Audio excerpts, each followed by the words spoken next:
Bonjour et bienvenue. Aujourd'hui, on s'attaque à un sujet important dont on ne parle pas assez mais qui concerne beaucoup de monde, la sécheresse intime pendant la ménopause. On va voir ensemble qu'il y a plein de solutions naturelles et d'approches concrètes. Alors pour commencer, un chiffre qui parle de lui-même. Plus de la moitié des femmes, oui, plus de 50% sont touchées par ça durant la ménopause. Donc la première chose à retenir, c'est que ce n'est pas du tout un cas isolé, c'est une réalité pour énormément de personnes. Bon, maintenant qu'on a posé le contexte, on va creuser un peu. Parce que pour trouver les bonnes solutions, la première étape, c'est toujours de comprendre d'où vient le problème, n'est-ce pas? Alors figurez-vous que médicalement, tout ça, ça porte un nom. On appelle ça le syndrome génito-urinaire de la ménopause, ou SGUM pour faire plus court. Et en fait, c'est le résultat direct d'un grand chamboulement hormonal. Et ce chamboulement, c'est quoi? Eh bien, la cause racine, c'est la chute des œstrogènes. Quand leur niveau baisse, ça a un effet très concret, les tissus vaginaux deviennent plus fins, on parle d'atrophie vaginale, et le corps produit moins de lubrification naturelle. C'est mécanique en fait. Ok, alors comment on agit? On va voir ça en 3 temps. La toute première solution, c'est de s'occuper du problème de l'extérieur. C'est l'approche la plus directe pour un soulagement rapide. Et là, attention, il y a une distinction super importante à faire, celle entre un hydratant et un lubrifiant. Ce n'est pas du tout la même chose.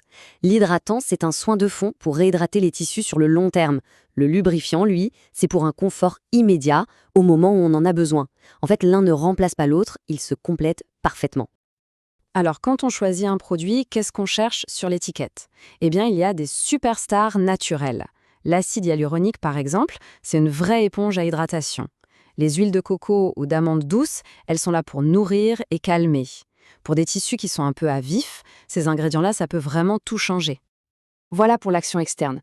Maintenant, on passe à la deuxième grande solution, ce qui se passe à l'intérieur.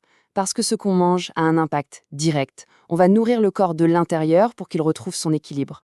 Pour comprendre ça, il faut parler du microbiote vaginal, qu'on appelle aussi la fleur de Doederlein. C'est un peu comme un petit jardin secret. Un écosystème fragile qui a besoin de bonnes bactéries, les lactobacilles, pour rester en bonne santé et se protéger. Le problème, c'est que la fameuse chute d'estrogène vient perturber ce petit jardin. Heureusement, la science nous montre que certaines souches de probiotiques bien précises, quand on les prend par voie orale, peuvent voyager jusqu'à cet écosystème et l'aider à se reconstruire. C'est assez fascinant. Toujours dans l'assiette, il y a un autre outil super intéressant, les phytoestrogènes. Qu'est-ce que c'est? Ce sont des molécules qu'on trouve dans les plantes et qui, elles imitent un peu les œstrogènes du corps, mais en beaucoup plus doux. Elles donnent un petit coup de pouce, en somme. Et la bonne nouvelle, c'est qu'on les trouve dans des aliments tout simples. Mettre ces aliments au menu régulièrement, c'est un geste facile pour aider à rééquilibrer la balance. Mention spéciale pour les graines de lin, qui sont de vraies championnes dans cette catégorie. Un autre aspect de l'alimentation qu'on oublie souvent, les bons gras. C'est hyper important. Pourquoi? Imaginez que chaque cellule est un petit ballon. La paroi de ce ballon est faite de gras. Si la paroi est de bonne qualité, le ballon reste souple et ne se dégonfle pas. C'est pareil pour les cellules de la paroi vaginale. Les bons gras sont essentiels pour qu'elles restent hydratées et souples. Et dans la famille des bons gras, il y a un duo de choc. Les oméga 3, on commence à bien les connaître. Mais il y a aussi les oméga 7. Eux, ils sont un peu moins célèbres, mais ils sont particulièrement géniaux pour nourrir les muqueuses. On les trouve surtout dans l'huile d'argousier, un vrai trésor. Ok, on a vu l'extérieur, on a vu l'intérieur. Maintenant, la troisième solution, c'est de passer à l'action. Une approche active, où on va utiliser le mouvement pour réveiller les ressources du corps. Le principe est tout bête, mais très efficace. Quand on fait travailler les muscles du plancher pelvien, ça fait venir plus de sang dans la zone. Et qui dit meilleure circulation, dit des tissus mieux nourris, mieux oxygénés, bref, en meilleure forme. Et ça aide le corps à relancer sa propre lubrification. Et voilà quelques exercices très simples qui ont l'avantage d'être totalement discrets. On peut les faire n'importe où, n'importe quand. Le secret, comme toujours, ce n'est pas la force, mais la régularité.